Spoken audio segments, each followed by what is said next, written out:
Call our meeting to order. This is our regular meeting of the Board of Supervisors for Tuesday, June 2nd, 2026. Welcome, everybody. Thank you for being here.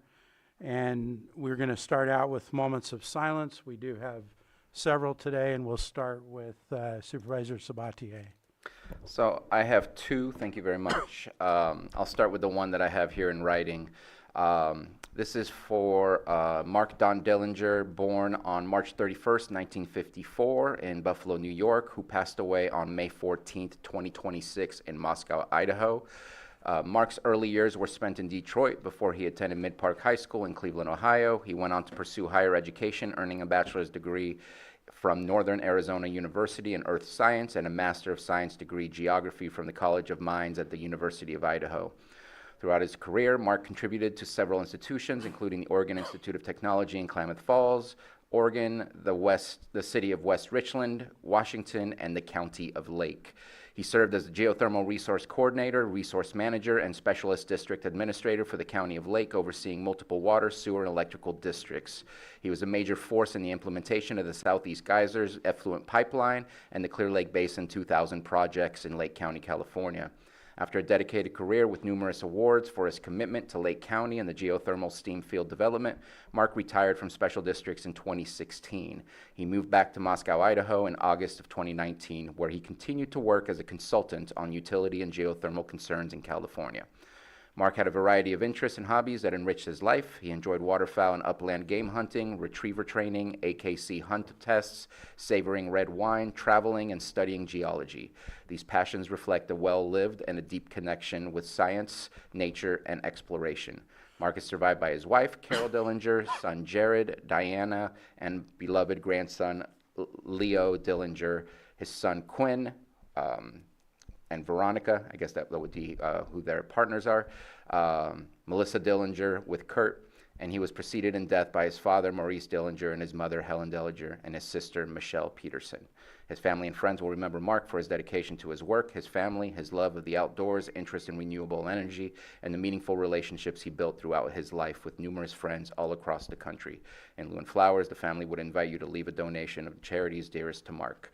One of the reasons that we wanted to make sure and make this moment of silence is Mark Dillinger did have a huge presence here in Lake County with a huge impact and continued till his last days to work with not only the geothermal facilities here in Lake County, but also to help out during the spill that we had in the city of Clear Lake with his knowledge that he had of the infrastructure.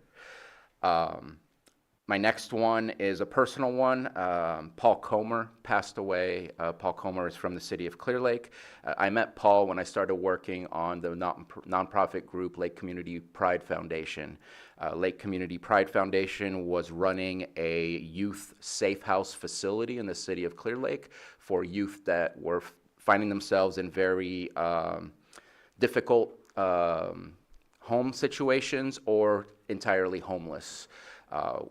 He helped run that facility with Bill McDougall and many others for probably about 15 years. I know I was there for at least 10 years while he was there. Paul Comer was one of the kindest human beings you could probably meet. And the way that he loved his family is something that you just don't get to see every single day. His daughter, many people may know his daughter, Tracy Larr. She was doing the wonderful theatrical performances. She was the teacher at Lower Lake High School.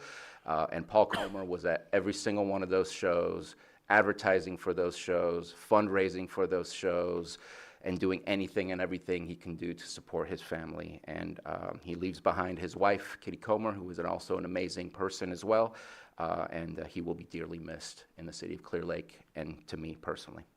Thank you. Supervisor Pyska.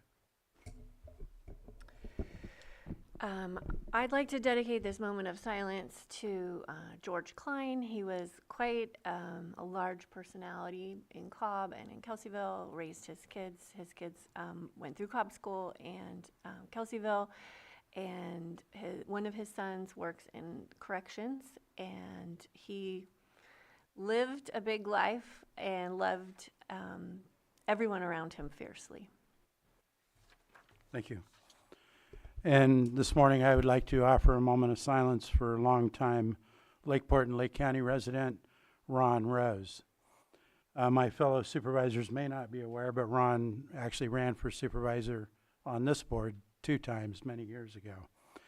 From the time I got elected in 2024 until just earlier this year, Ron would call me on a regular basis to offer advice or give me historical information.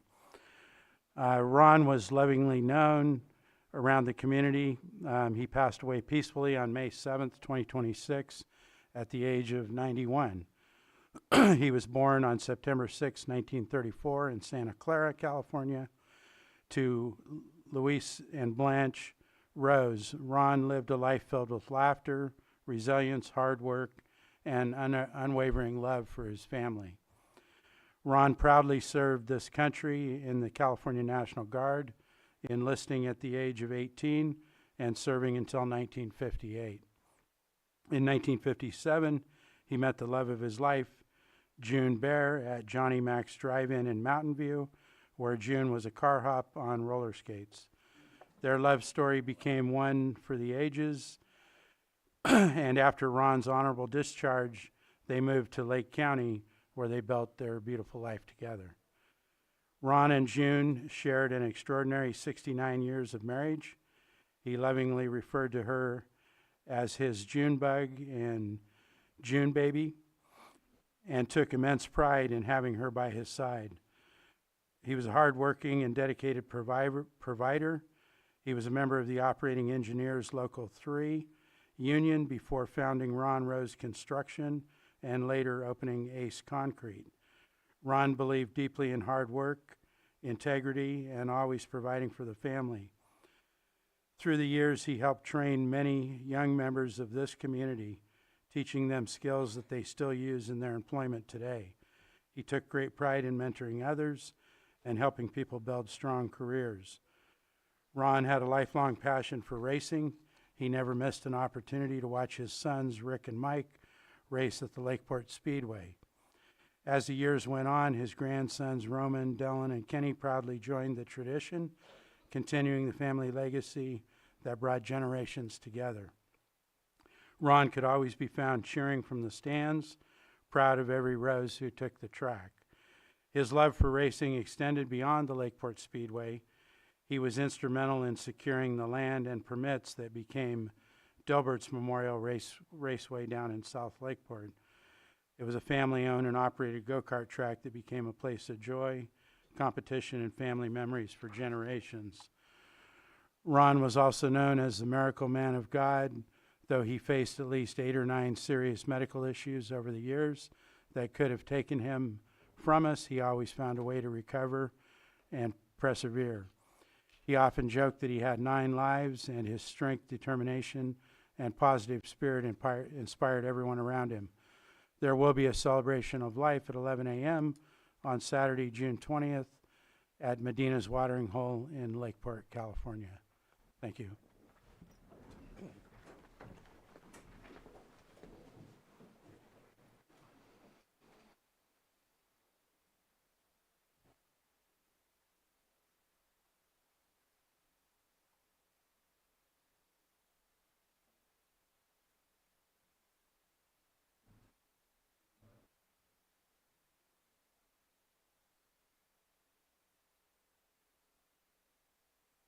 Thank you. And at this time, I'd like to ask the K-Corps organization to lead us in the Pledge of Allegiance, please.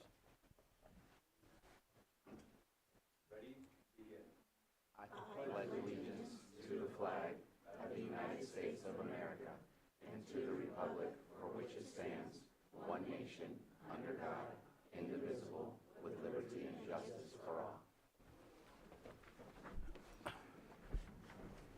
Thank you. Thank you. You're welcome. Do we have any extra items that not appearing on the agenda? We do not, Chair. Okay. We'll move on to approval of the consent agenda. And at this time, I need to pull items 5.3 and item 5.23. Are there any other items that members of the board wish to pull? Not seeing any. Is there anyone in the public who wishes us to pull any items for discussion? Any online, Carolyn? Not seeing any, I'll bring it back to the board for action. Chair, I motion to approve items 5.1, 5.2, 5.4 through 5.22, and then 5.24. Second. I have a motion and a second. All in favor? Aye. Aye. Opposed? Hearing none, that carries 5-0.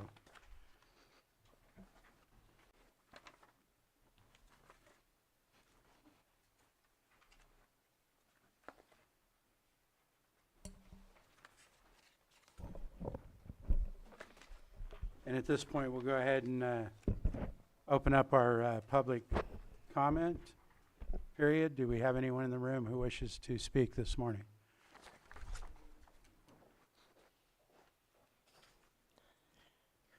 Good morning, Board. Catherine Vanderwall, Agricultural Commissioner. This morning I wanted to provide an update on the glassy wing sharpshooter incident that you may have heard about. On May 20th, County Ag Commissioners received notification that shipments of grape plants from Birchall Nursery in Fresno County were sent to multiple Costco locations throughout the state. These plants were infested with glassy wing sharpshooter and shipped without the proper paperwork notifying the receiving stores that an inspection was required. County ag officials throughout the state responded to perform inspections at Costco locations. It was later determined that other fruit trees, including blueberry plants, were also shipped from this nursery. Glassy wing sharpshooter is an invasive insect that spreads Pierce's disease. This disease is caused by a bacterium, which then clogs the water-conducting vessels in the plant. This disease not only impacts grapevines, but a variety of other plants. Lake County is currently not known to have this insect or disease present in the county.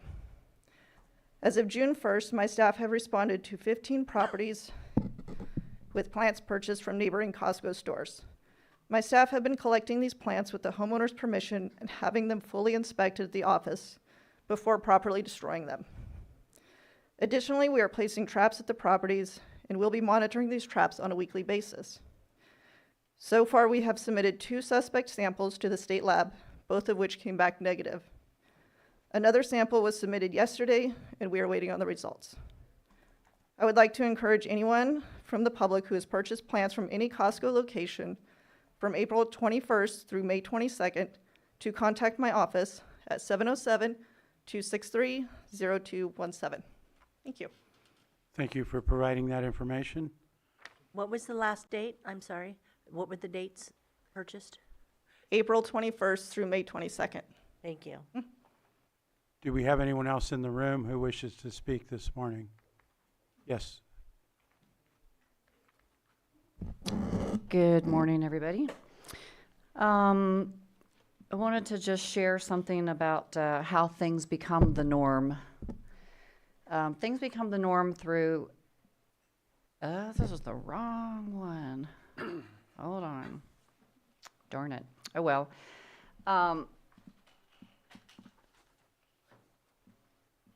All right, well, I guess I'm just going to have to go with what I was going to say after this.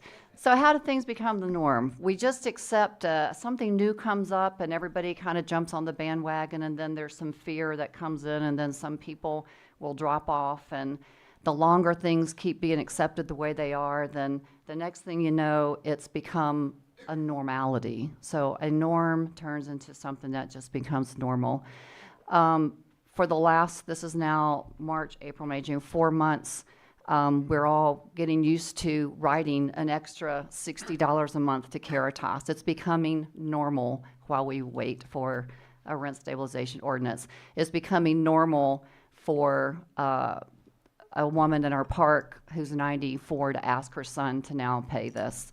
It's becoming normal for the people who are putting their houses up for sale that because of the pass-through fees that everybody's aware of when it comes time to purchase one of these, that it's now normal that there's going to be an extra $60 a month that they're going to have to pay.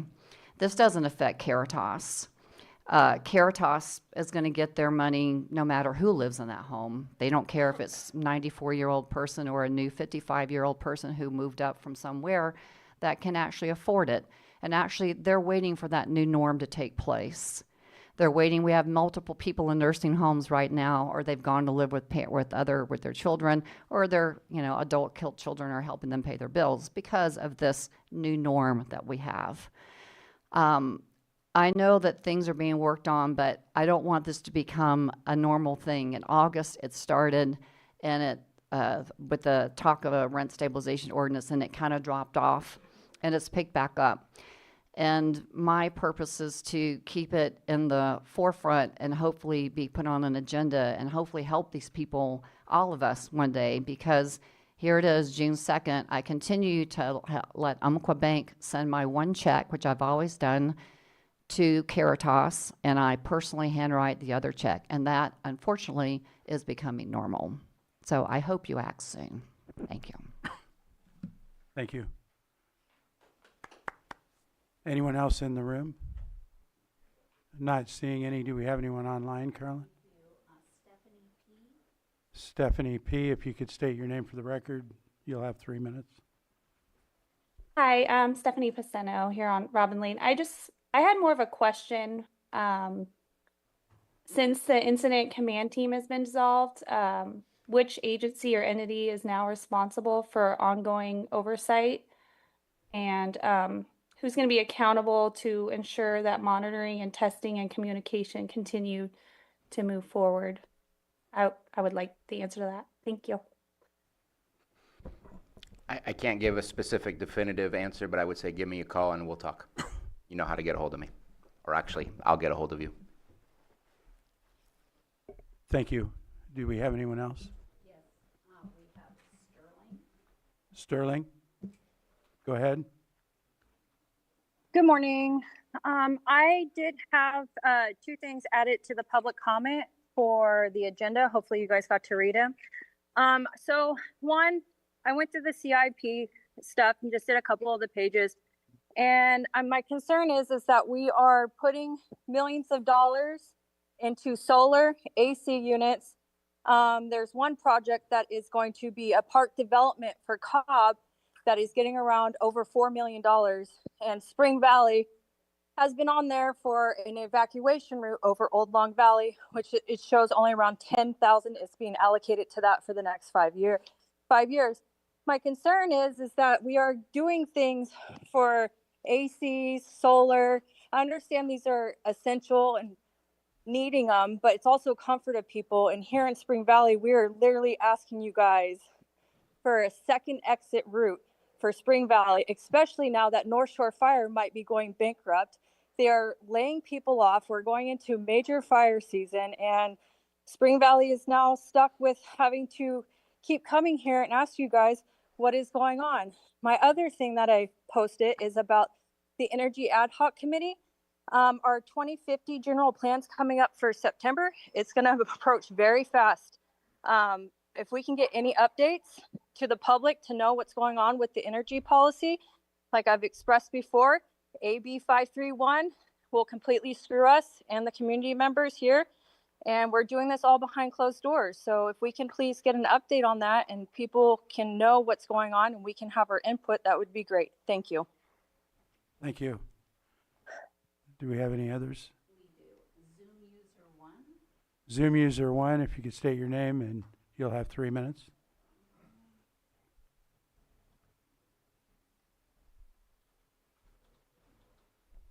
Skylar Wall, Pillsbury Family Farms. And the more I participate in our local government, the more I understand why people call it the good old boys system. The good old boys system isn't defined by what is written in an ordinance. It is a mindset. It is defined by what is tolerated. It is defined by who is protected. And it is defined by which rules matter and which rules can be ignored. The public is expected to live by honesty, integrity, accountability, transparency, responsibility, and above all, respect for the law. Those are the values that our government demands from us. But again, what values are being demonstrated by the leadership of this board that chooses to defend bad government employees? We see concealment, deflection, selective enforcement, excuses, and protections of insiders instead of protection of the public.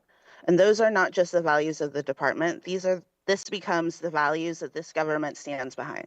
When this board repeatedly defends conduct, ignores concerns, and tolerates behaviors that would never be accepted from the public, you are telling the people exactly what standards mattered in Lake County. The public has watched these concerns be dismissed, and we watched ordinance deadlines come and go. We watched as internal emails, internal memos, unwritten practices carry more weight than the ordinances and the policies and the penal codes that are supposed to govern this county. What good are those ordinance, penal codes, and regulations if they can be set aside whenever they become inconvenient for the government? What good are these policies if internal practices become the real law? What good is public participation if decisions have already been made behind the scenes? This is why the trust continues to erode when government says one thing and does another. Trust erodes when the rules appear to apply differently depending on who you are. The government earns legitimacy through its conduct, and when conduct no longer matches the principles being preached, people begin to question whether they are witnessing public service or simply preservation of power. As Malcolm X once warned, if you are not careful, those in power will have you believing the people asking questions are the problem, rather than the people who are refusing to provide the answers. Muleham. Thank you. Go ahead. Yeah, I want to just make a comment about last week's bomb threats that affected all the schools around the county. And I just want to commend our sheriff, command staff, everyone in the sheriff's office and across his team, everyone that works in the schools, the superintendents, the administration, the teachers. Everybody worked in one direction to ensure the safety of our kids and everyone that works on campuses. It was a big effort. As a parent, I was really grateful to finally get my kids home. And as an official sitting up here, I'm really angry that someone could cause that much chaos and disruption across our county. So thank you, Sheriff. Thank you to your team. And thanks to everyone who continues to prioritize the safety of our community. Thank you, Supervisor. And just to confirm, there wasn't anyone else online, Carolyn? No. Okay. I'm going to go ahead and close public comment, and we'll go to our pet of the week, who's here in the back.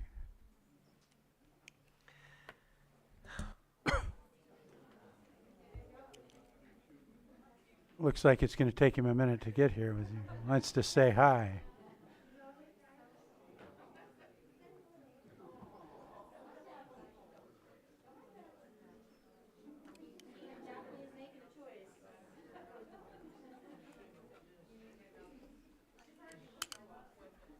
All right, hi everyone. I'm Officer Real with Lake County Animal Care and Control. This is Jax. Jax is a 7 to 8 month old shepherd mix that we picked up down in Middletown. He's a happy boy, gets along with other dogs, and is an absolute cuddle bug. So if you guys are looking for an adventure dog, couch potato, anything of the sort, come on down to Lake County Animal Care and Control. We're at 4949 Help Us Drive right behind the jail. Can you say hi? Thank you. Any comments on pet of the week? He's definitely friendly. Yeah.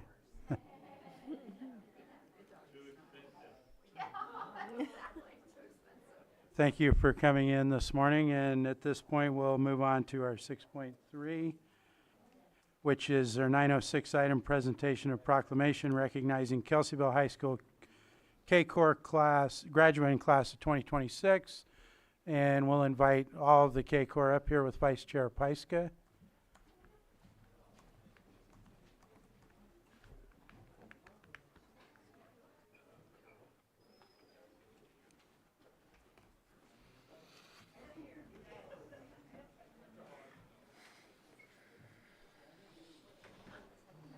Come on in. Make yourselves comfortable. You might need to go. I appreciate that you guys were able to make it here this morning, and I know you had to miss some classes. We've been scheduling this every other year so that we catch everyone as they come through the program. All right, we got to move down. Yep. Keep moving. We got a big class this year.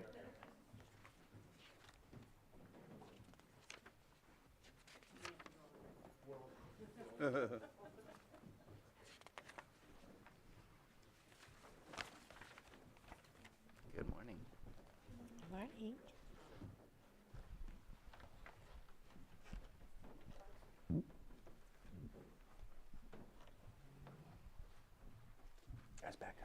Board of Supervisors, County of Lake, State of California proclamation recognizing Kelseyville High School K-Corps graduating class of 2026. Whereas Kelseyville Community Organization for Rescue and Public Service, K-Corps, is a 2-year program in which the student is selected based on strict criterion and academic abilities. And whereas the students work directly with the Lake County Sheriff's Office and are on call for 2 years, 24 hours a day. And whereas the members must show an ability to perform with a high degree of excellence and commitment.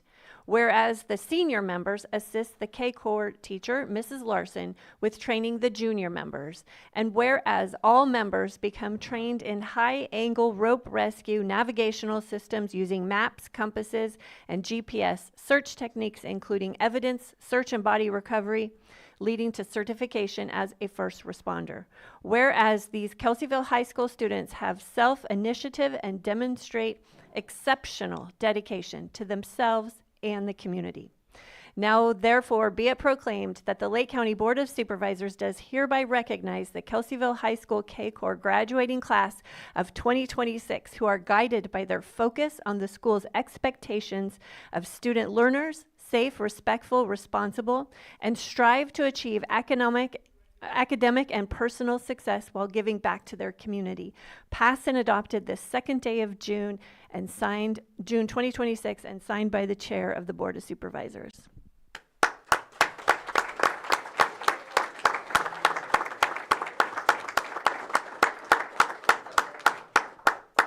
So I want to thank all of you for your service. You are always out and about in our community. I see you volunteering. I see you showing up in every way. I know you're on call 24/7 and you've been out doing some things that all of us don't know about. And thank you for that work too. And I do want to invite the Sheriff and Lieutenant Frace up here to say a few words.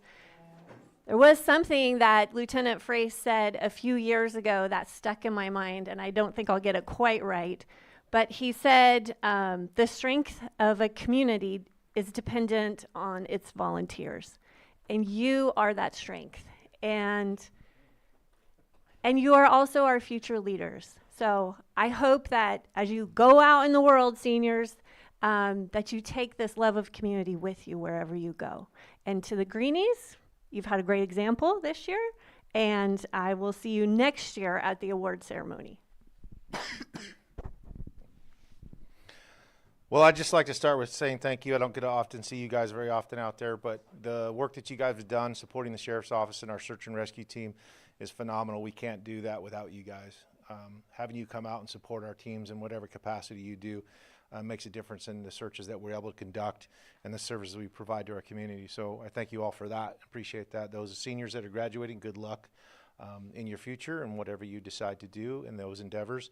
I do challenge you with this, though. You've now committed yourself to a bit of service in your high school career at this point, and I challenge you to continue that in your life.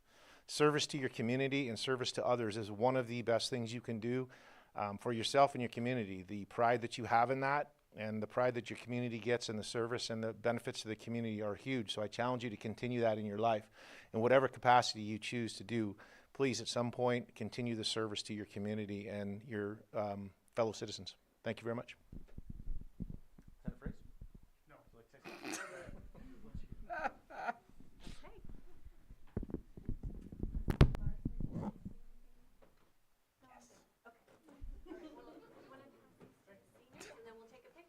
Any comments from board members? Yeah. No. Yes, sir. Ready to take a picture?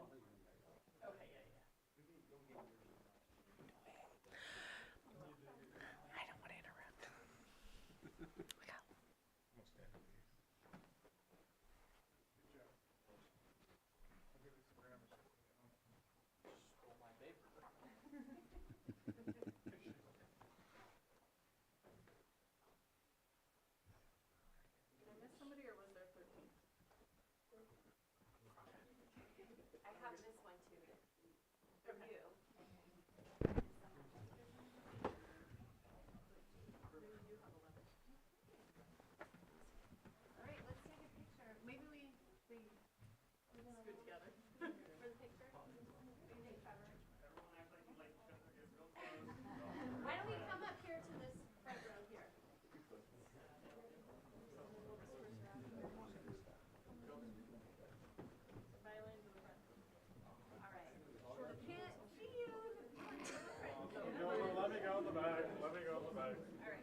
Carolyn's in the picture.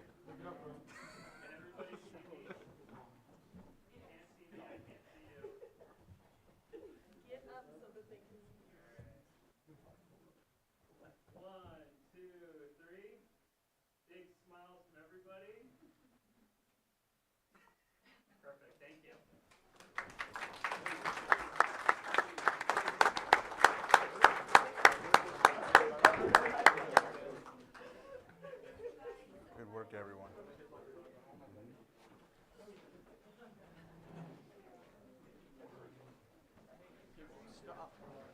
It'd be nice to see this expand to other schools. Yeah. That's a great program. If it was in Middletown, would it be the M Corps?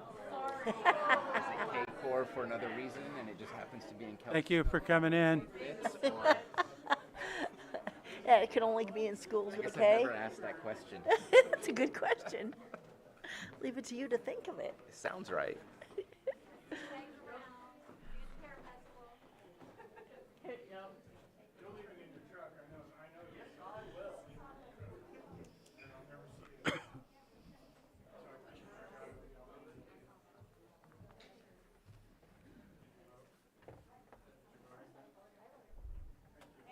All right, at this time, we're going to take up item 5.3, which is adopt a proclamation designated June 2026 as LGBTQIA2S+, Pride Month in Lake County, and B, authorize the LGBTQIA2S+ Pride flag to be displayed at the county courthouse for the month of June. And the reason that we needed to pull this is because we've got a second flag, the America 250, that we're also trying to make sure we can get both of those displayed. And I think there's some options where we can figure that out to cover both of them. Do you want to go ahead? So I know there's been some understanding that we want to do something for the 250th birthday of the United States. So there's already a flag on our pole. Option one would be, can we double up the flags and have the 250th anniversary flag with the pride flag on that pole? If it's not able to have two flags, because I'm not sure if that pole is rated for that, we do have a flag post, whatever it's called, like the one right behind us. We have two flags in our board offices. We could take one of those out and replace it with the pride flag and put it in our lobby so that whenever people walk into our lobby. So that would be part A. Let's put it out for everybody to see when they drive by the courthouse. Part B, let's put it in the lobby with a simple flag that we can exchange for what's in our offices. Go ahead, Supervisor Vice. Didn't we also put it on the wall before we had the other? There's another one on the wall already. If you look up, it What's says the banner? 1776 to Oh, yeah. 2026. It's a big Oh, we had that picture. banner? Yeah, Okay. just saw it this morning too. I'm okay with doubling them up. I think that's fine. I don't know if it's appropriate.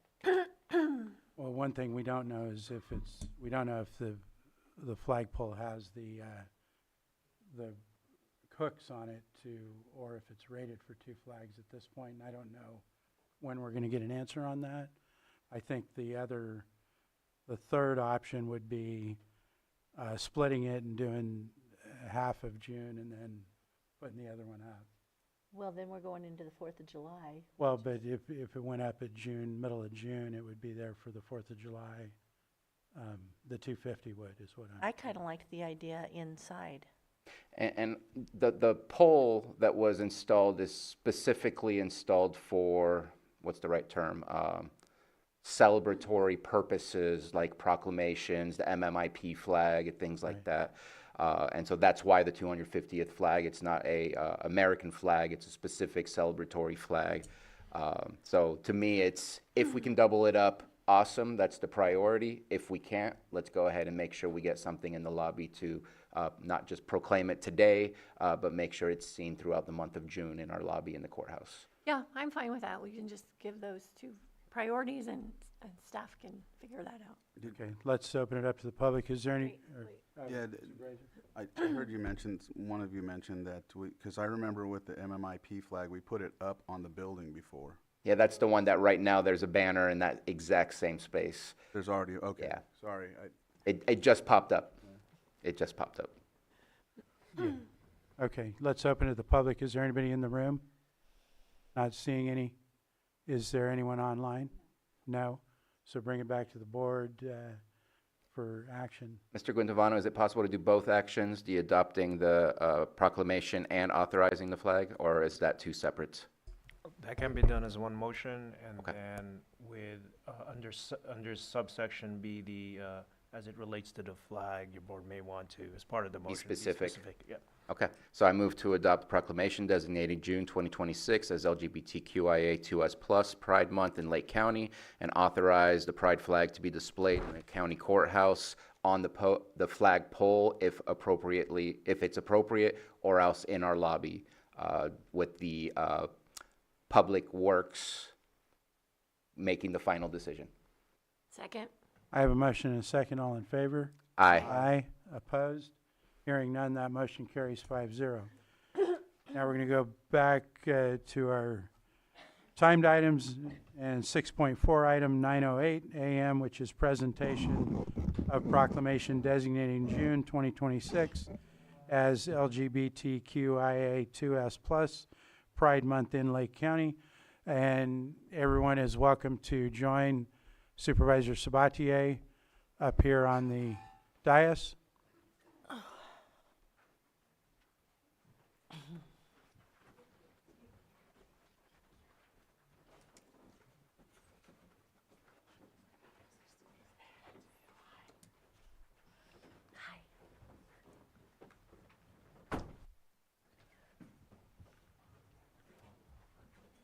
Yes, please.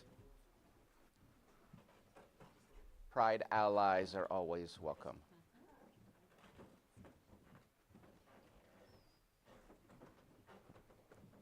Good seat, Corey. Watch out for the TV behind you. All right, thank you everybody for joining me up here, or joining us up here. Proclamation designating June 2026 as LGBTQIA2S+ Pride Month in Lake County. Whereas the United States was founded on the principle that all men are created equal, and the fulfillment of this promise has expanded over the years to cover all people. Some of the most inspiring moments in our history have arisen from civil rights movements, bringing one group after another under the umbrella of our most revered and foundational principle of American society. And whereas in the movement toward equal rights for lesbian, gay, bisexual, transgender, queer, intersex, asexual, LGBTQIA2S+, and the people of all gender identities and sexual orientations, a historic turning point occurred on June 28, 1969 in New York City with the onset of the Stonewall riots. During these riots, LGBTQIA2S+ citizens rose up and resisted police harassment that arose out of discriminatory criminal laws that have since been declared unconstitutional.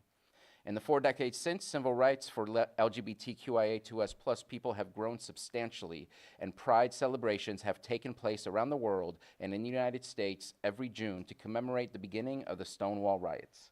And whereas California has been a leader in advancing the civil rights of its LGBTQIA2S+ citizens, and while further progress is needed, it is important to recognize and celebrate the substantial gains that have been achieved. And whereas several of Lake County's local elected leaders have not only represented their constituents, but also the LGBTQIA2S+ community within Lake County. The Board of Supervisors also recognizes the many staff members who are a part of the LGBTQIA2S+ community and serve Lake County with distinction and honor. And whereas while LGBTQIA2S+ Americans remain marginalized and under attack through legislation in states across our country, the Lake County Board of Supervisors stands firm against intolerance, discrimination, and injustice, and is deeply committed to fostering communities where all people can live free and authentic lives. And whereas lesbian, gay, and bisexual communities within the Rural Association of Northern California Health Officers Region, 11 rural Northern California counties, face numerous disparities, elevated levels of poor health, increased smoking and heavy alcohol consumption, suicidal thoughts, higher poverty rates, domestic violence, and deferred medical care. Alarmingly, half of this community has seriously contemplated suicide. And whereas LGBTQIA2S+ residents in Lake County represent our families, our friends, our neighbors, our teachers, our employees, and our community leaders. Across all religions, races, and communities, there are LGBTQIA2S+ people helping our nation to become a more perfect union in reaching our ideals proclaimed in the Declaration of Independence, that all people are created equal and therefore deserve to be embraced and treated as equals.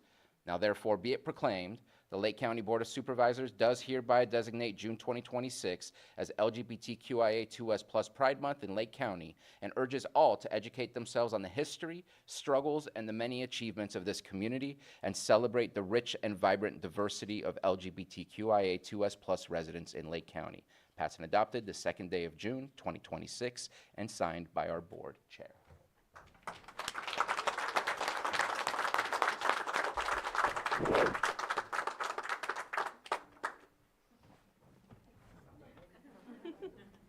Would somebody like to speak?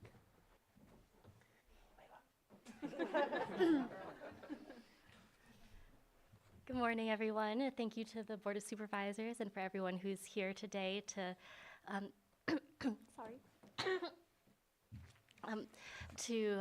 hear the proclamation of designating the June 2026 LGBTQIA2S+ Pride Month.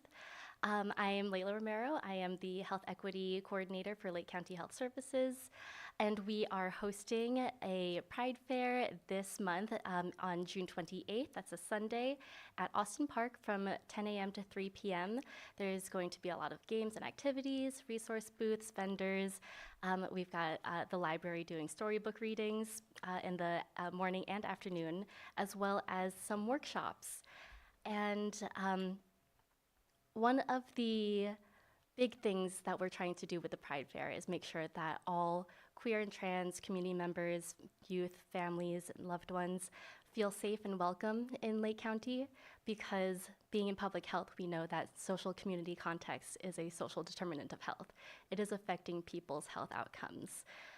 We heard in the proclamation that up to 50% of our queer community members in Northern California experience suicidal ideations. That is compared to the 17% of the rest of the population in the rural north. We know that 28% of our queer community members are below the federal poverty level versus 16%. 62% of our queer community members experience 3 or more ACEs, which are adverse childhood experiences, versus 39%. And 33% delayed medical care versus 18%. And we know that a major cause of delaying medical care is fear of experiencing bias and prejudice from providers. We hold this event because every person in our community deserves to feel safe and be healthy. And so we want to show our support, show awareness that queer community members are here, we exist, we are children, siblings, parents, friends, loved ones, and we deserve to experience our highest health outcomes just the same as everyone else. Thank you.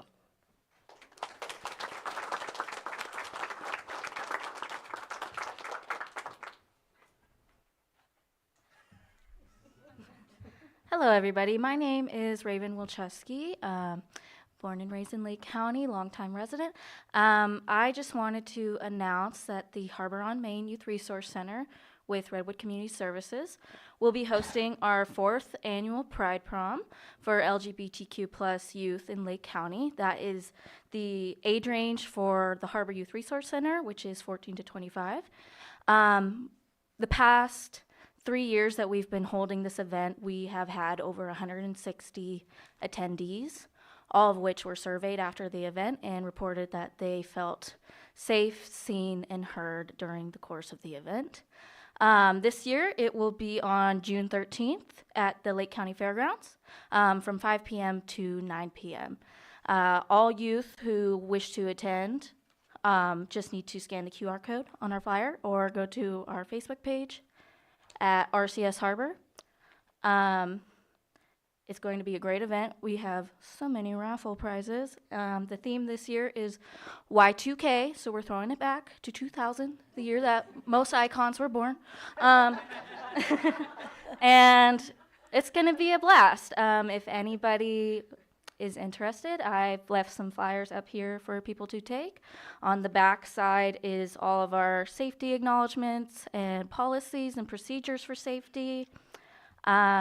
This is just a amazing event that truly helps the LGBTQ plus youth in our community feel seen and supported in a space that is truly meant for them and welcoming to them. Thank you.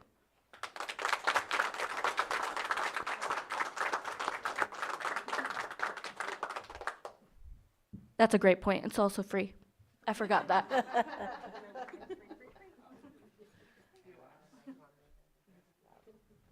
Board members? And we'll open it to the public. Is there anyone in the public? Not seeing any. Anyone online? No? And thank you for bringing this today and for being here. And I think we'll get a picture.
And we're going to move on to our 6.5, 9, 10 item, which is presentation of proclamation designating June 2026 as Elder and Dependent Adult Abuse Awareness Month in Lake County, and Supervisor Crandall will be issuing this proclamation. And if you're here for this, please come up and join Supervisor Crandall. I always like doing this proclamation. When I started as a supervisor, I immediately joined the Area Agency on Aging. My grandfather was a victim of elder abuse, and one thing that I like to just mention is that we have a lot of seniors that are vulnerable, and there are a lot of seniors that aren't vulnerable. They're still, doing things today. They're still, independent, and they handle themselves well. But a lot of people in their lives, they give their all to their work. Their body and their mind sometimes deteriorates, and that's just the way of life. And so, unfortunately, there's just people that prey on these folks. They get lonely, they don't have family, and so there's people that know that and take advantage, and that's sad. But this is why we do this, and this is why we remind each other that we need to check on our seniors and elders, and we need to help when you see someone being taken advantage of. So I'll read this proclamation. Designating June 2026 as Elder and Dependent Adult Abuse Awareness Month in Lake County. Whereas Lake County's elders and dependent adults are valued members of our community who deserve to be treated with respect, dignity, and compassion. And whereas elder and dependent adult abuse, including physical, emotional, financial, and neglect, is a serious and often underreported issue that affects individuals, families, and communities. And whereas the County of Lake recognizes the importance of taking action to create social change, prioritize the prevention of elder and dependent adult abuse, and raise awareness to foster a better understanding of abuse, neglect, and the rights of older adults. And whereas education, outreach, and collaboration among local organizations, law enforcement, health professionals, and advocacy groups are critical to safeguarding the well-being of elders and dependent adults. And whereas the County of Lake is committed to protecting elders and dependent adults through the dedicated efforts of our local Adult Protective Services Agency and law enforcement partners. Whereas observing Elder and Dependent Adult Abuse Awareness Month provides an opportunity to reaffirm our commitment to protecting vulnerable populations and to encourage all residents to take an active role in prevention and reporting. Now therefore be it proclaimed that the Lake County Board of Supervisors, along with the Lake County Department of Social Services, hereby designates June 2026 as Elder and Dependent Adult Abuse Awareness Month in Lake County. Passed and adopted this second day of June 2026. Signed, Chair of the Board of Supervisors, Brad Rasmussen.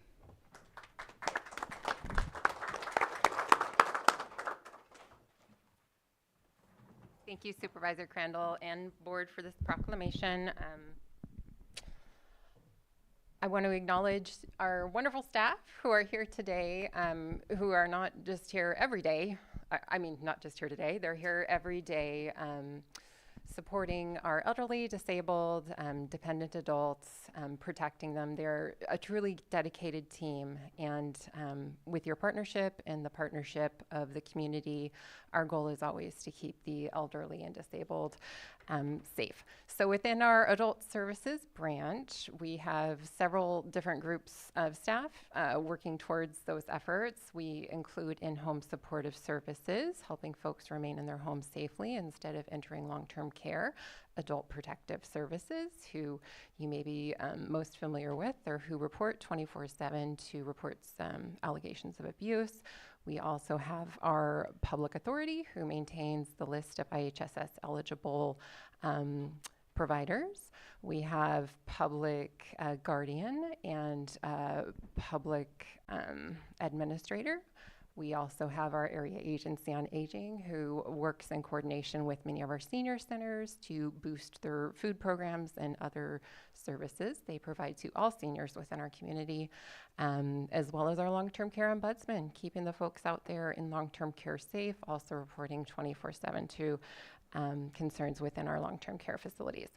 So, to it, if the public needs to make a report regarding concerns for adult protective services, the phone number is 707-995-4244, answered 24/7, as well as our long-term care ombudsman, 707-262-4525. And I think I would be remiss if I didn't acknowledge that right now we're fighting to protect what services are available statewide in regard to adult services. HR 1 has created ripple effects, and the state is being asked to fill the gap for many things.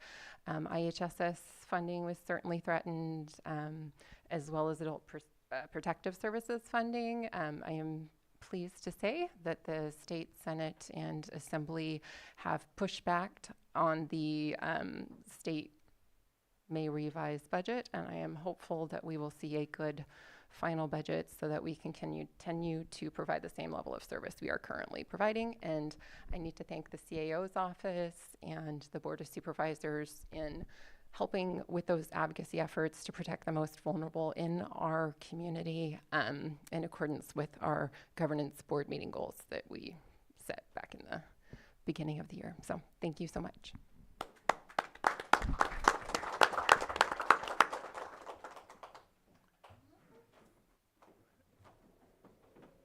Hi, I'm Amy Szymanski. I'm the Deputy Director over the Adult Services Branch. I think Rachel covered most of what's going on, but I just wanted to throw in another acknowledgement towards the community, towards the board for their advocacy during these hard times, and Rachel always being out there in our corner. And to all of our staff, I have representatives from each of those divisions here today. Many more are out in the field taking care of those reports and seeing our clients, and they're a truly amazing bunch that humble me every day. So I appreciate the proclamation today and the ability to raise awareness. Thank you.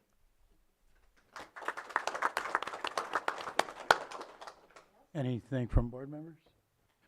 Anybody in the public? Online, Carolyn? No, thank you for this proclamation today, and with that, we'll get a picture.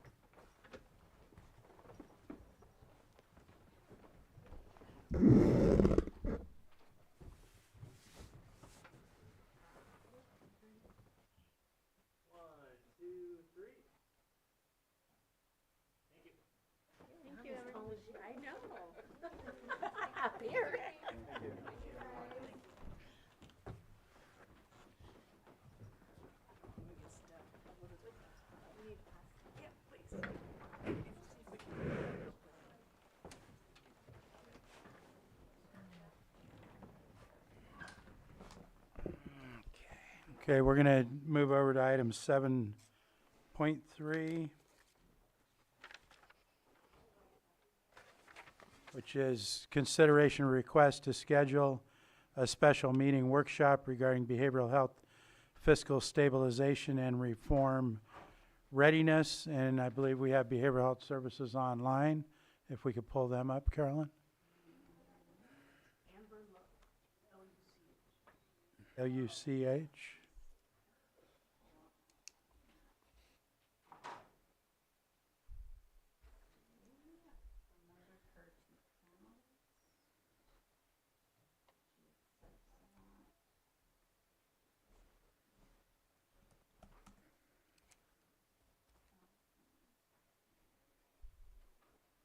Good morning, board. Can you guys hear me? Yes. All right. So we are requesting to host a special meeting to provide a focused fiscal presentation to the board. The presentation would cover the department's current fiscal status, cash flow concerns, any pending revenue, IGT, state payment timing, outstanding obligations, and projected needs. We would like to have it as a special meeting because it is a very in-depth discussion and behavioral health funding is a complex topic. And if we are granted the special meeting, it gives us the ability to present the information clearly and transparently with enough time to really do a deep dive. Okay. Any questions from board members before we open it up to the public? Okay, I'm going to go ahead and open it up to the public. Is there anybody in the room that wishes to speak? Anybody online? Bring it back to the board for any discussion. Did you have something or no? Okay. I'm in favor of the special meeting. I know there's a lot of complexities with the budget going on. I believe we're looking at a couple hours for this. Yes. 2.5 hour presentation. Okay. And so if there's nothing else from the board, we'd be ready for action. Mr. Chair, I move, oh, sorry. Yeah. First, and then I'll go. We plan to place this within our budget hearings, so I don't have a date yet. Do you need a date? Because they just.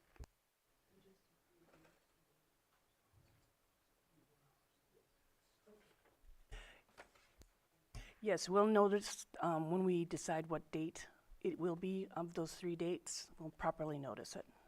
Okay. Thank you. So 15, 16, or 17. Okay. Ready for action? Yeah, Mr. Chair, I move that we authorize the scheduling of a special meeting of the Board of Supervisors in June 2026 for a behavioral health fiscal stabilization and reform readiness workshop with the date and time to be coordinated by the Clerk of the Board, County Administrative Office, and Board Chair. Second. I have a motion and a second. All in favor? Aye. Aye. Opposed? Hearing none, that carries 5-0. Thank you, board. Thank you. It's not 10 o'clock. 30 seconds. It will be. Do you want to take up the other pulled item since it's related to the same department first? And I think it's coming back a different week. Yes, Oh, sir. We can 5.23? take it up, and it's to be Oh, that's- continued to a date to be determined. Okay. So we can, I guess, just wait a few more seconds. Which one's being continued? We're going to handle item 6.6. You guys can start coming up. It'll be 10 o'clock by the time. Sorry? It's 10. It's 10 now. The internet says it's time. Okay. My iWatch now says 10. So I'm going to call item 6.6, 10 a.m. hearing, setting as the Lake County Sanitation District Board of Directors. Consideration of second reading of an ordinance amending Section 721B of the Sewer Use Ordinance Appendix A of the Lake County Ordinance Code, increasing sewer use fees for South Lakeport, Land's End, and Reeves Point, AD 9-1 and AD 9-3. And we have special districts and our consultant here. I'll turn it over to you, Director. Good morning, board. So this item was the first. I don't think your mic's on. Mike, It's on. Yeah. is it? Is that working, Sam? Is it working? Oh, okay. Good. Yeah, it's totally different. Huh? So this item came before you a couple weeks ago where we gave you the presentation of the rate study. We went through, some adjustments were made. This ordinance before you is a second reading, and it does reflect all of the changes, smoothing the rates a little bit without violating any of the overages per year. Both Allison, our consultant, is here, as well as Jesse, if there's any additional questions. Okay. Do we have any questions from board? No, I just have a comment. I am going to support it, as I had mentioned, brought up the 50%, changing it. It's just really unfortunate. I don't like it. And I just do wish that we'd had more of the rate studies from like areas. And so as long as this is absolutely necessary and needed, we're going to have to go with it. Supervisor Sabatier. I appreciate that there's flexibility to the point that we were able to make some of the changes that we did last time. It feels a little bit better, even though in the long run it really is the same thing. So I do appreciate that part. I do have one comment and one question. One comment is I completely feel and understand my colleague in her expression of the difficulties when we don't do these every 5 years, that it's that much more of an increase. But I still believe in my heart of hearts that the concept of consolidation between districts is going to help to level things out, where a district of 200 people cannot possibly afford to pay for the same type of infrastructure that thousands of people, if not tens of thousands of people, are paying for. So to me, not consolidating under one umbrella, because that's already done, but consolidating it financially so that we have more stability. And my example for that is like the large wildfires that we've experienced, to support yourself by yourself as one entity versus the rest of the county being able to support you to come back to life and rebuild that community is a resilience that we still don't have at this moment. There were some changes due to the major fires that we've had, but I really feel that that is our next steps in helping level out the cost and being able to build resiliency between systems as well. So that's my comment. My last question, I was just reading through it and I hadn't noticed it last time. Why is there no difference in cost between a school with a cafeteria and showers and a school without a cafeteria and showers? It seems, I guess, awkward to even have the separation if there's not even going to be a difference. And you would suspect if there's showers and cafeteria that more water would be utilized, therefore more sewage, but it is the exact same dollar amount rate for both. Yeah, that's a good point. Our goal was to simplify and consolidate the rate structure, so to kind of merge those two categories. And I will point out that the Lands End system doesn't even have a school. I figured that part too, but I also want to make sure that it feels fair if one decides, like a charter school, you never know, starts out, that it just doesn't feel right that both of those are identical when obviously there's a different water use, therefore a different sewer use that would come along with that. So just putting it out there. I realize there's no impact today, but it's just something I recognized and wanted to at least put out there. Yeah, and one other quick comment. Usually we do like 5 gallons per day per student for an elementary school with no showers, no cafeteria, and then 10 gallons per day for usually high school with showers and cafeteria, and we picked the midpoint 8 gallons. So we were kind of averaging the two potential estimated sewer flows. Okay. All right, and I just want to say, I mean, this district is in my district. I still think it's unfortunate that others didn't do rate studies for, I don't know, I think this one was 15 years, 16 years. So that's very unfortunate. I know my constituents were concerned about the high amounts, and so I am grateful that we were able to come to a resolution and I guess reverse those numbers so that the lower end would be the one starting now, because I did have a hard time putting those high increases on my constituents, but at the same time, after 16 years, we can't not do anything because that district would go bankrupt. It would not have the money to operate, and that could put us in a really worse situation for the folks down there and the county, because we'd be asking ourselves as the board for more money to fix those problems. So that's why I'm supporting it, because it's necessary. Supervisor Owen? The 73%, moving down to 50%, because you guys had originally had it at 73, we moved it to 50, and then broke it out a little more over time. My question is, if we're able to, and I'm not sure, I hope we're looking at consolidating, as my colleague Mr. Sabatier had mentioned, where the rates throughout the county are more even. I surmise at that time we'll go back and revisit if we're able to get that done. Question. Yeah, so we've applied for a grant to look at consolidating water and wastewater, primarily in the Kelseyville, Soda Bay, that would be Corinthian Bay, Finley, all those areas as well. So we're looking at opportunities where we can consolidate. Right now our rates are based on which system they discharge to, and this system actually discharges to Lakeport.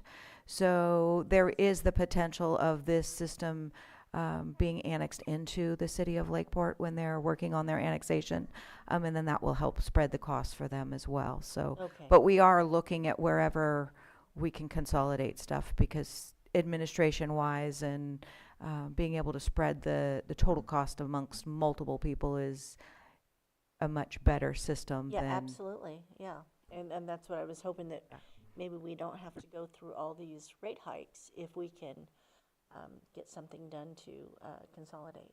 Thank you. And as I understand, if the city of Lakeport is successful in annexing that area that they've tried in the past, then the South Lakeport piece of this system is going to automatically move into the city's possession. Do I understand that part right? I believe they actually have to go through a formal process to do that with LAFCO, but yeah, in theory that would be the process, that it would end up there.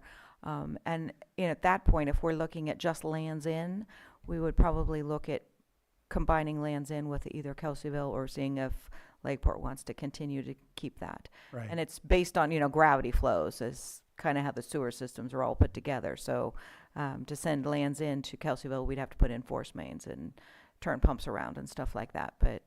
And that's why I brought that up, because that's going to end up leaving an even smaller county district out there. So I do think there's opportunities with the, we can discuss that down the road with the city. But anyway, that was my question. Is there anything else? Yeah, go ahead. Ready for action? Yeah, I'm ready for action. Did we open to the public? Oh. No, I didn't. So I've got to open to the public. Is there anyone in the room? Yeah.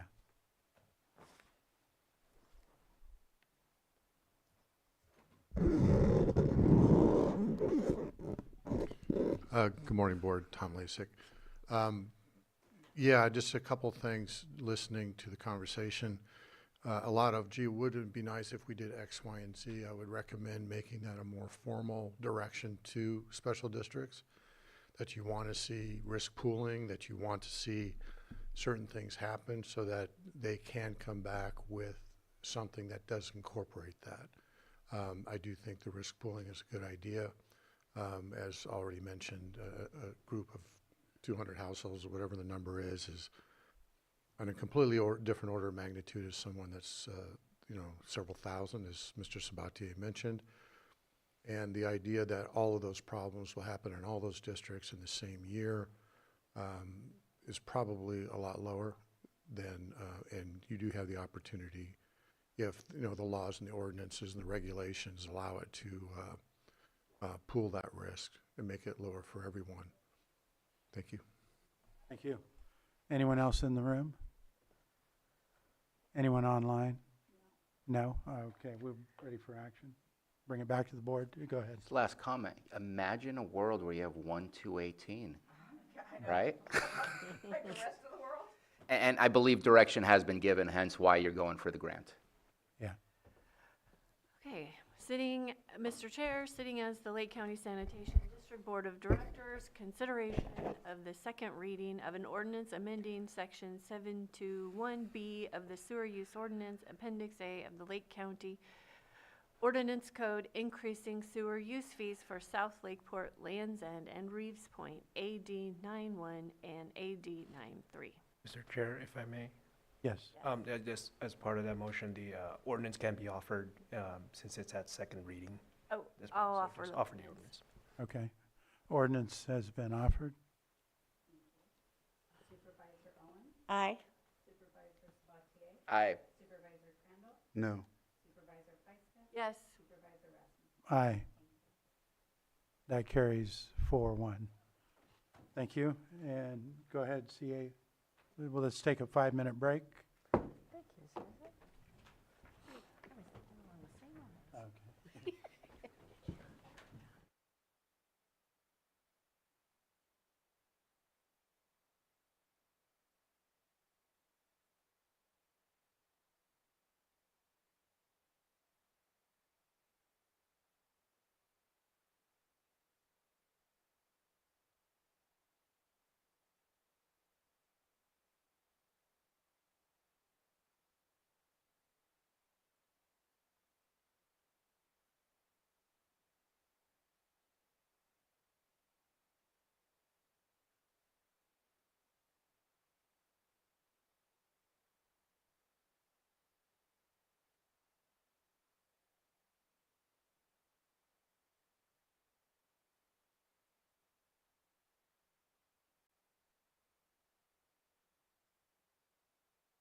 We on, Sam? We call our meeting back to order, and we're going to move to item 7.2, consideration of an annual PEG presentation to the Board of Supervisors, and I'll turn it over to Supervisor Sabatier. I am sharing my screen. Let's see here if I can. Perfect. So every year, Lake County PEG TV needs to do a presentation to all jurisdictions. So I've done one already for the city of Lakeport and the city of Clear Lake. This presentation is slightly altered. I know I received a request from Vice Chair Pyska for specific information. So I made sure to provide that information in this report.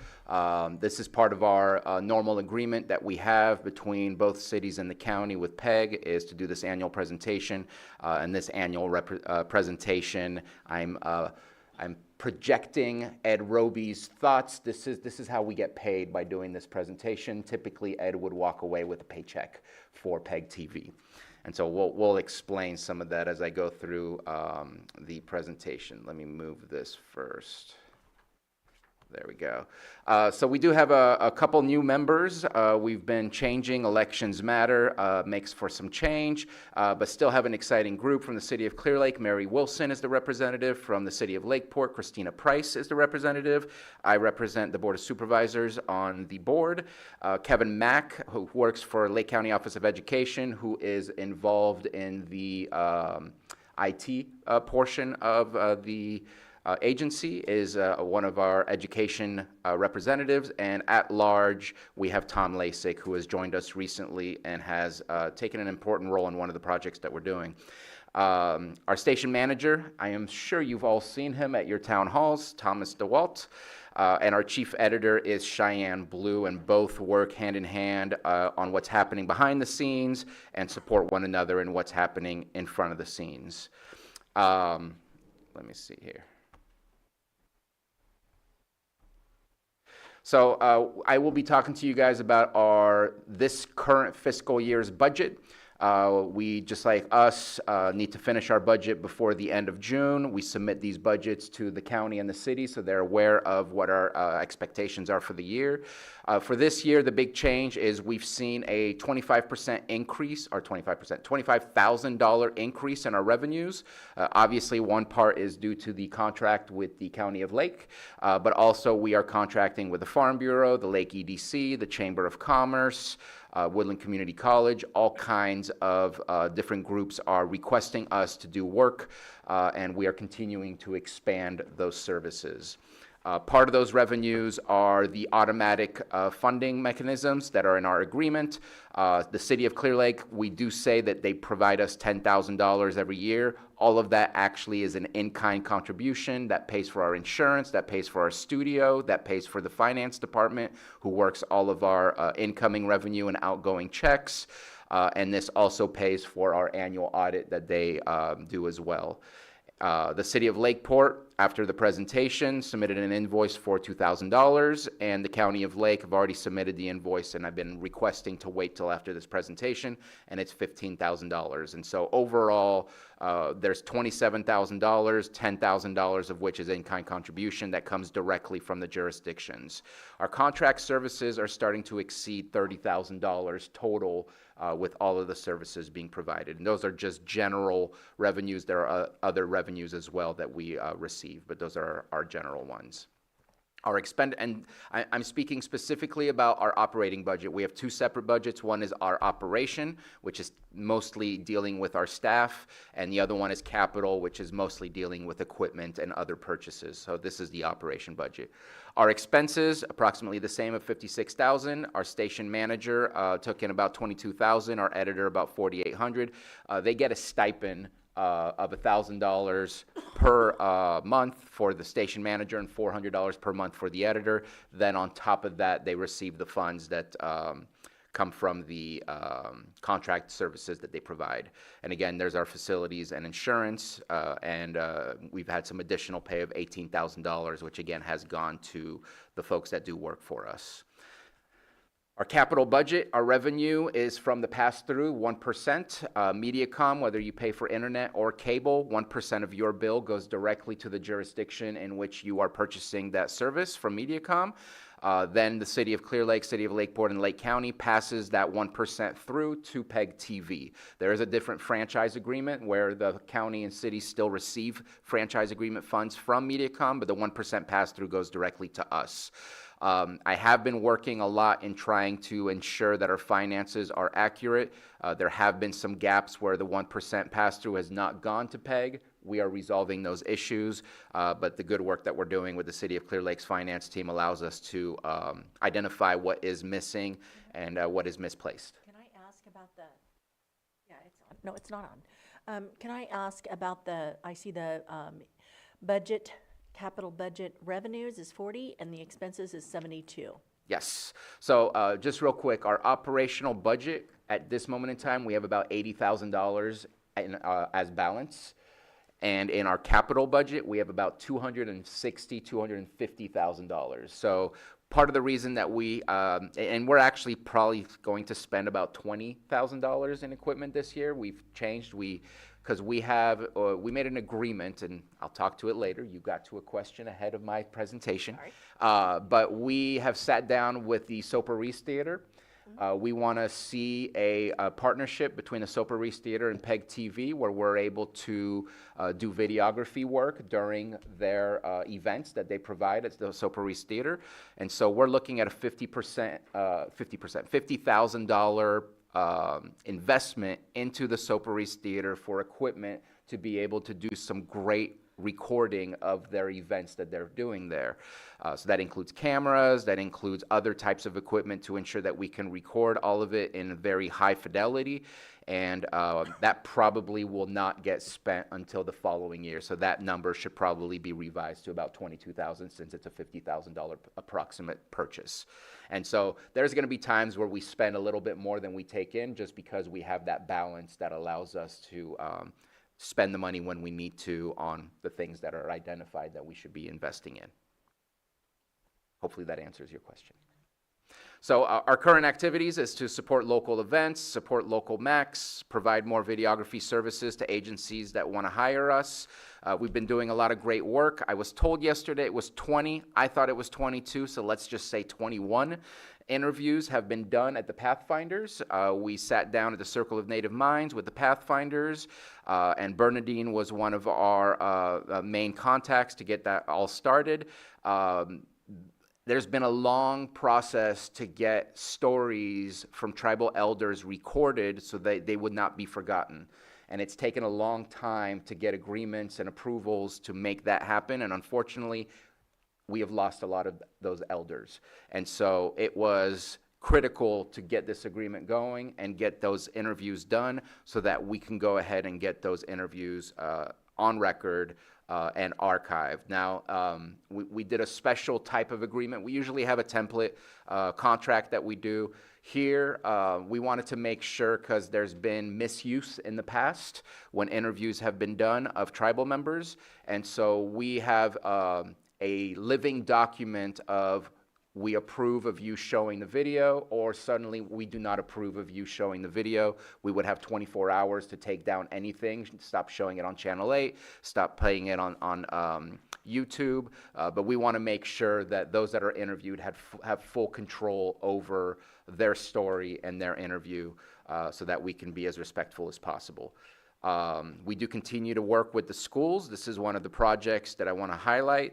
We have been ongoing efforts trying to get students and the youth involved with PEG TV. We think they can make a lot of great content.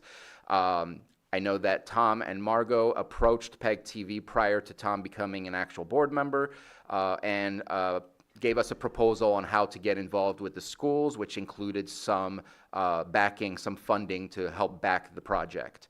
We have broken through at Lower Lake High School. We have what appears to be a breakthrough at Middletown High School as well, and we're really hoping for Kelseyville, Lakeport, and Upper Lake to become contributors to this. But we have students who are choosing community topics and doing interviews and showcasing either what is happening in our community, whether it's a service, whether it's a historic a historic story to tell, or a concern that they may have. And so one student was very interested in doing, for example, a topic on the Lower Lake Jail. One student who did interviews and has a video already ready to go, it needs to be finalized, did it on substance use disorder or substance use in Lake County. Another student, a group of students, these are not just individuals, these are teams, went out during the Memorial Days parade in Lower Lake and did some video of that and put together a little, here's what happens in Lower Lake during that activity. We're really hoping to get them involved in what's happening in the community. We're really hoping to get their feedback on what's happening in the community, but then we want to highlight their videos. So if the video has anything to do with us, you will be seeing us bringing you these videos to showcase what the youth have done so that we can get a perspective from them on what they're seeing and what they're finding out. If it's about the schools, we'll bring that to the school board. What we eventually would like to do is a competition of videos with what am I thinking of here? Scholarships that would go along with it so that they can purchase more video equipment and do that on their own, or they can use that for moving on into art school or whatever they choose to move forward with. I just did something. Again, continue to work with Supervisors, need to finalize the MOU and then start purchasing the equipment. And then we need to do some updates on our website, but our website is lakepegtv.com as well. So we've been doing a lot of work with you guys in your town halls, again, with Thomas DeWalt. And what I've done, and I think, yeah, you could actually see it on the screen. It's a little small, but I've identified every single meeting that has occurred in the past fiscal year. I could have added the month of May, so this only goes all the way through April. So it's missing 2 months. Some meetings happen more often than others. I think some are unlucky and are on Mondays, and sometimes there's holidays, so you're going to see less meetings for certain ones that are on Mondays than others. But I just wanted to at least show you how many views for each one of these meetings, the total time it takes for PEG to get into the facility, set up all the equipment, do the meeting, break down the equipment, and then do their very small amount of editing that they do. It's very minimal, so that it's very transparent. And in fact, that's part of our contract, is to bring this to you on an annual basis so you can see that. On average, the views are not enormous. We're not going viral with these things, but the fact is people are watching them, people are using them as archival videos, whether they missed the meeting and they're trying to catch up, or whether they're trying to remember what was said or what was done within the meeting. There is activity with, I think, our highest views being 173 for one of the Cobb Area Council meetings. And overall, number of MAC recordings was 76. Total time of 343 hours. Total recording cost was $13,720. The equipment lease cost was $3,800. So all the way through April, the overall cost was $17,520. I will be working on a negotiation with the county for the fact that as of last night, we did approve our budget, and with the budget, we did approve a new fee structure and a salary schedule. We have not provided increases to our PEG staff in quite some time, and so that will need to renegotiate what the potential cost will be for the max, but all new contracts will definitely have to be with the new fee schedule that we approved. And so right now it's $40 an hour. We've increased it to $50 an hour for videography purposes, with also a slight increase on the equipment lease as well. We used a CPI increase for those. And so future activities, we want to continue to increase our operational budget revenues because those are the most flexible revenues that we can use. We want to increase viewership. We want to activate Lakeport PEG Connection. We have a live feed coming through here. We can see it on the monitor above Sam's booth. We want to activate Lakeport. It's been a very long time coming, but what we've done is we've changed things in a way that everything is not on Thomas or Thomas in the chair of PEG. We have delegated different activities. Tom is kind of taking the lead on the youth project. Christina Price is taking the lead on the Lakeport Connection project, and so on and so forth. That way everyone is working on something. And we do need to also reactivate Clear Lake's PEG's connection, because at one point, due to changes in technology, that was disconnected. We want to pursue partnerships. We think that we will be more successful with bigger and stronger partnerships, and we are starting to seek out grants in order to complement the funds that we already have, so we can continue to do more. And that is my presentation, and I am open for any questions you may have. Go ahead, Supervisor Crandall. No, I just, not really questions per se, but just gratefulness. I talk about this a lot, that prior to COVID, we didn't do a lot of this. So when it comes to town halls and even with these meetings. And so I know there's a lot of concern in the county and everywhere about transparency. But I have to say, as a planning commissioner in 2016, when we were mailing tapes to people in full packets rather than posting them online, we're a lot more transparent this decade than we were last. And so seeing all of this work that PEG's been working with us on, and then just my town halls. I used to have to do it on my own. I had to be the supervisor giving updates and be the Zoom guy. So to be able to come into the meeting and concentrate on that is very special to me, because now I get to just interact with people as a supervisor. Thomas is great. He helps, and he does his best. You know, I know sometimes it doesn't work out, but sometimes that's just the technical difficulties, and it's really safe. I like the way that they have it set up so that people can't like intrude or anything like that online. And so, you know, I just wanted to say that, you know, I do like the work that they've done with the Pathfinders.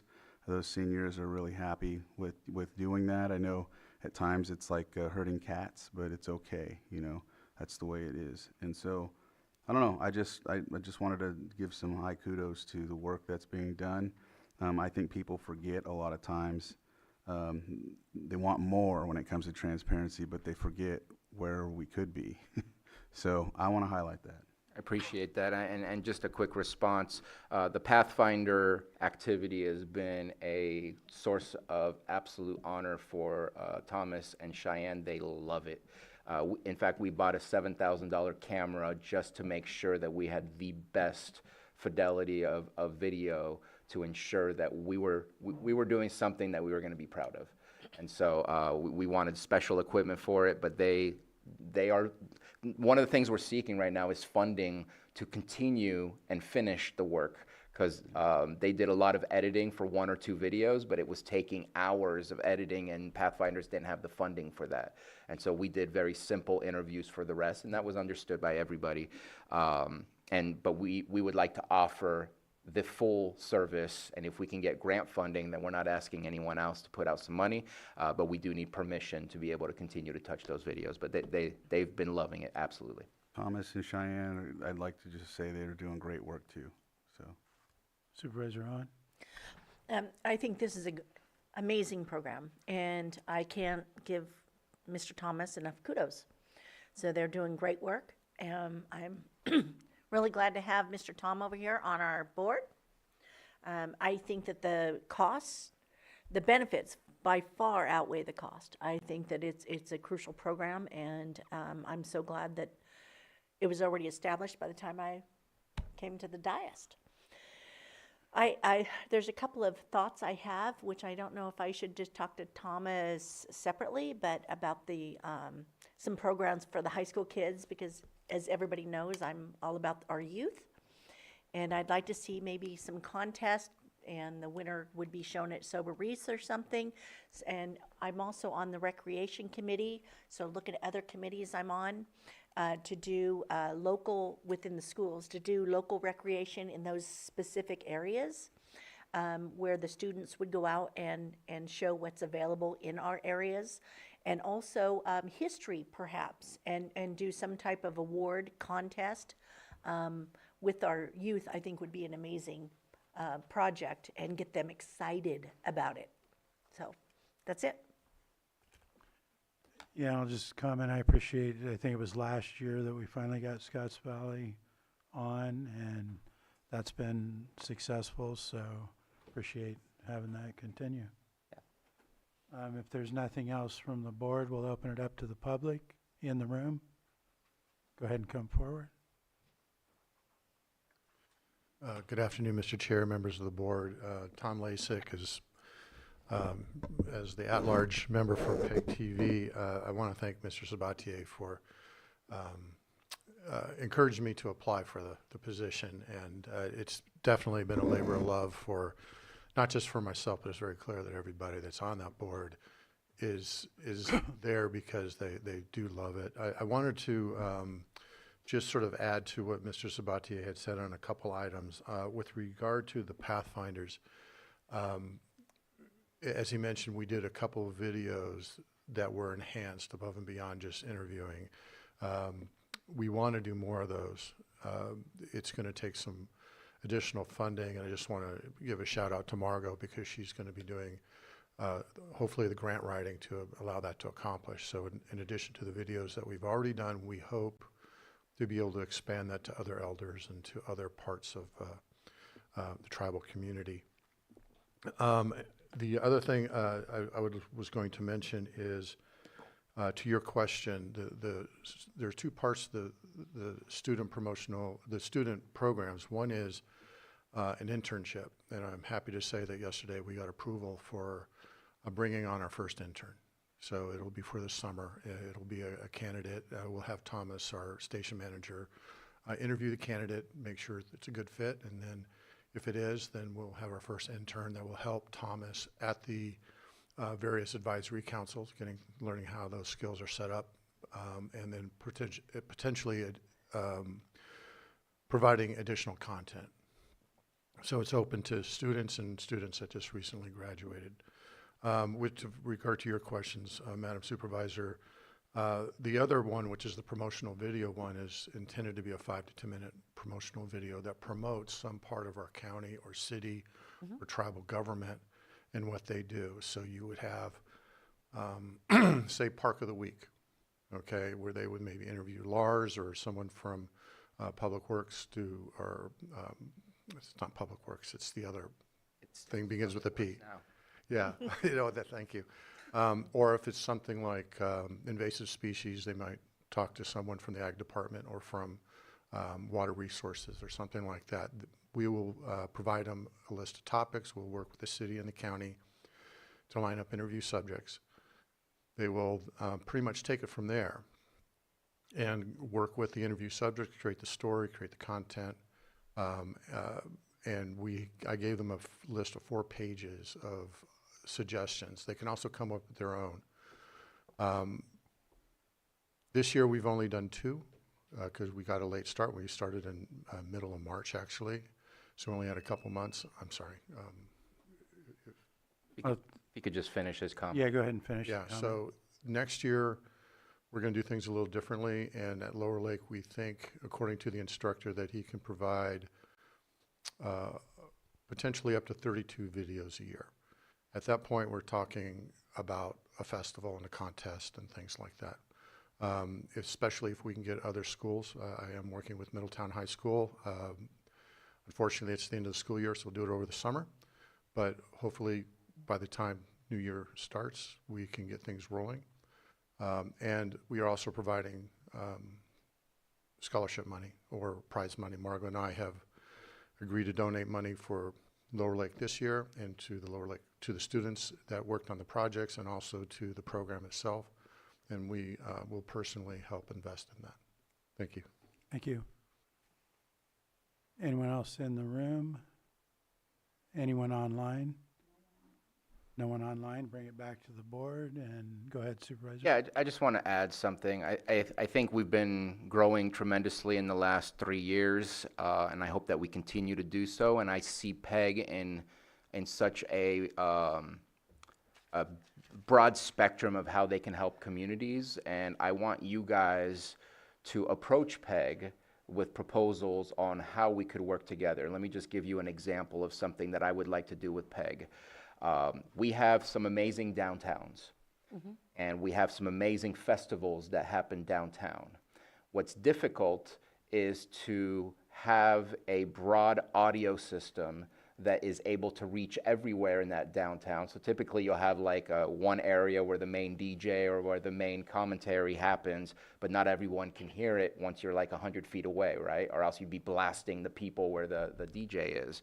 And so we've looked into and we found, and it's about $15,000 to $30,000 depending on the size of the main street or the downtown area, where we would put a Disneyland style main street speaker system that zigzags all through the downtown area, where one dedicated device would send out the audio so that it would provide audio to the entire street. So if you're saying clear out the street for the parade, it would be everyone can hear it. It has a dual effect. You can use it for the celebration of community, obviously, when you're having events, but you could also use it during emergencies when you're trying to talk to everybody in the downtown area and telling them what they need to do for their safety. So there's multiple reasons. I'm just giving that as one example because PEG can be involved in the events of what is happening because we can get content from those events. Be creative, approach PEG. We have funding. We would love to work with you guys to enhance your communities in ways that makes people happy and brings people to your communities. So just want to end it with that. Thank you. And if there's nothing further that was present, we didn't need any action, I don't believe. So we'll move on to. Other than the finance team signing a check. Yeah. Did That's we why I need was to, asking. you had mentioned that the costs are going up. Do we need to make that adjustment and vote to increase that? That will need to come as an amendment, and I need to have a conversation with the county because it's not an automatic, it's a negotiated contract Sure. that already exists. Okay, Okay. All right. Yes, that would come back to us. perfect, thank you. So that concludes that item. We're going to move on to our 7.4, which is consideration of the following advisory board appointments: Big Valley Advisory Council, the Law Library, and the Lower Lake Cemetery District. And I believe as we've been doing, we can go through these all and then open to public and then come back with one motion for everything, or do we need a motion for each one? Thank you, Mr. Chair. So it would be a motion for each entity or each committee. Okay, all right. So I've read off the item. We'll go ahead and start with, in order with the Big Valley Council. And I will start that pursuant to the BVAC bylaws, I believe Jeff Brand and Daniel McIntyre are best suited to take on the roles of the two non-alternate vacant positions for BVAC board. While I recommend Jeff Brand and Daniel McIntyre should be selected for these seats, it's also my recommendation that the board give more time for applications to be submitted for BVAC's consideration for the remaining alternate position. That would allow since the BVAC board was a board of 3 people at the time and considered a few applications, providing more time for submission of applications would allow a full BVAC board to consider that final position. So if there's any other comments on that one, if not, we can move to discussion on the law library. Do we need to finish BVAC Well, up? I think we were going to discuss them all and then open to public comment and Okay. then come back with motions. Go ahead. Do you mind if we discuss the BVAC? Yeah, we can. So it says that there's 3 vacancies. Are you telling me there's more vacancies than? No, there's 2. It's a 5-member board. There's 2 vacant seats plus a vacant alternate. Okay. And so there's Yeah, 2 public members, 1 alternate, making it 3 total vacancies. And so at this moment, even though BVAC has a recommendation, you're wanting to kind of push back a little bit and say give it more time? For the last alternate one, I was recommending appointing Daniel McIntyre and Jeff Brand today and holding off on the other one. Okay. I just, in the letter, I see recommended member at large, Daniel and Margot, and then recommended alternate Jeff. And you want to wait for more? Yes, For just the alternate Yes. or for all of it? just the alternate. Is there any further discussion on that one? I just need a clarification. Thank you. And move on to the law library. And the reason that that is in front of us is because, so for the past probably 3 decades, Mike Ewing has been appointed as a member by one of the judges. And as you may know, the judge that appointed him retired, and then it took almost a year to fill the judge seat. That new judge decided to fill his own position. But there had been an opening and still remains an opening on the Law Library Board for another appointee that would be appointed by the Board of Supervisors. So the proposal recommendation is to appoint Mike Ewing, now have him as a board appointee rather than a judge appointee to fill the vacant position that we appoint. Any questions on that one? I think a law library meeting without Mike and Cassie together is just not a law library meeting. Can't disagree with that. So moving, is there any further discussion on that? Then we'll move on to the Lower Lake Cemetery District, and I believe that's in your area. Yep, and I'm good with Christine Flora. That, Okay. I mean, I'm for her. Okay. So if there's no other comment from the board, we'll open it to the public for anyone in the room first for comments.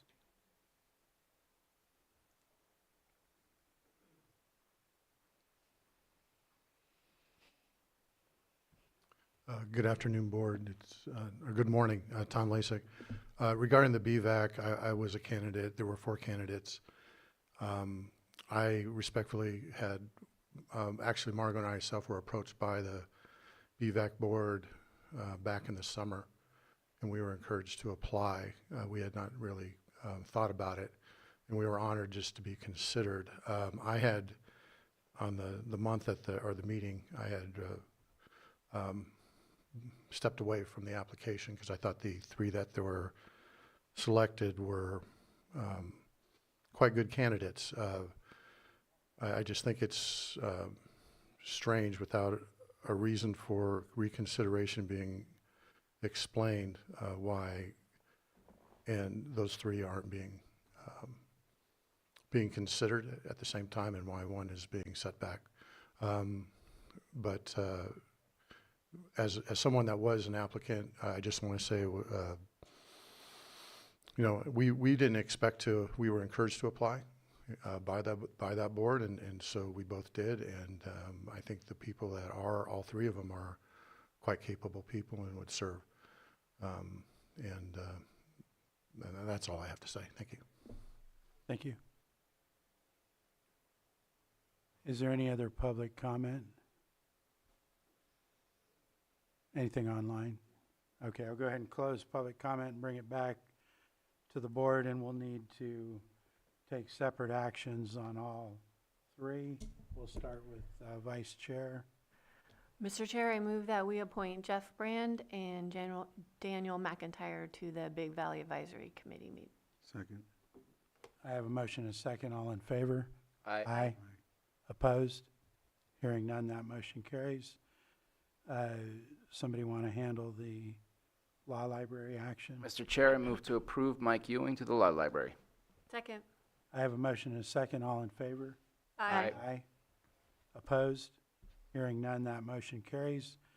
Move on to Lower Lake Cemetery. Supervisor Owen, do you want to make that? I just moved away from that. But yeah, I would like to appoint Christine Flora to the Lower Lake Cemetery District. Second. I have a motion and second. All in favor? Aye. Aye. Opposed? Hearing none, that motion carries. And I believe we're going to move on to 7.5. And there's a request to consider this, or to continue that, I'm sorry. I'll move on. Consideration of the 2026 Transportation Work Plan and 2027 to 2031 5-year transportation program. We have a request to move that to, I believe, that was a date to be determined? Okay. And do we have any discussion by the board? Not seeing any, I'll open it up to the public. Is there anybody that wants to comment on whether or not we continue this? Nothing online? Not seeing any, I'll bring it back to the board for action to, or do we need a motion or just consensus? It can be done via consensus. We have consensus. I'm not seeing any opposition, so move it to a future date. And at this point, do we want to go into close? Just with the limited, Read the entire, all titles. okay.